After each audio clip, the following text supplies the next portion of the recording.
This is episode 3 of the Y series. Episode 1 was Uber Black requirements. Episode 2 was about going private. And today is pricing. Because pricing is what actually determines whether private work replaces Uber or it's just a side hustle that never grows. Now, here's my real setup right now. I make money from the content. I make money from the private work. And yes, I still make money from Uber. But the less Uber that I have to touch, the better. And every dollar that I move from Uber to private is a dollar that I control completely. There's no app, there's no commission, and there's no algorithm deciding my rate. And that's the goal that I want you working towards also. Now, the first mistake almost everyone makes going private is they either copy Uber Black rates or they guess low because they're scared to lose a client. Now, private pricing typically runs on 3 models.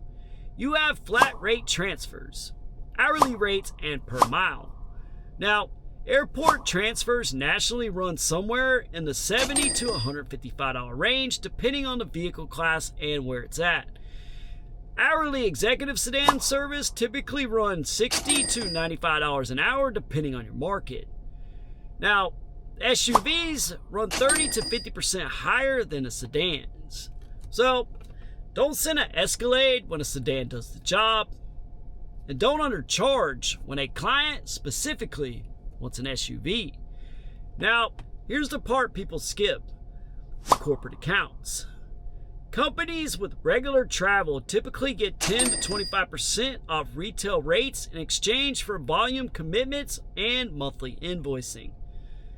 That's not you undercutting yourself. That's you locking in predictable, reoccurring revenue instead of chasing one-off rides. Now, nobody finds a private black car service by accident. Now, here's where clients realistically come in and in order of what actually works.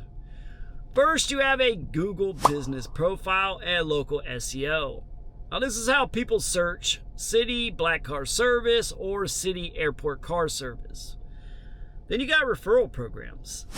A small credit to both sides on a referred client's first ride costs almost nothing and reliably brings in 10 to 20% of bookings for established operators. Then you have hotel concierge and event planner partnerships. Now, these relationships hand you repeat high volume clients without you doing any selling per ride. But most hotel concierges probably have a contract with a company or some other drivers.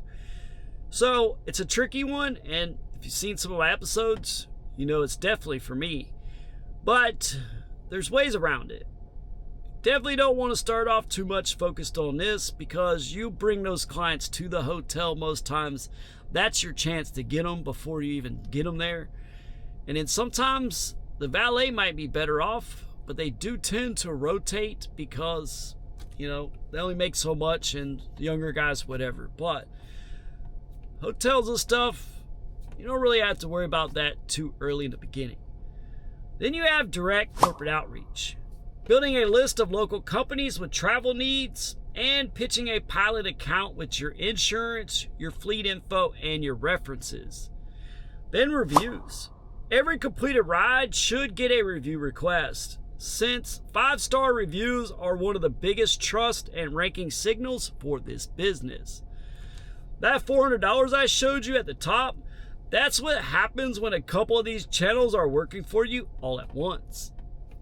Now, this is the part that nobody talks about because it's not glamorous. And that, running private, means you're the dispatcher, you're the driver, and you're the accountant until you're big enough to hire out.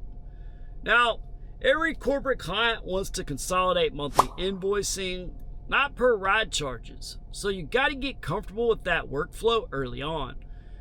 You're going to need a real cancellation and wait time policy written down before a client asks, not after.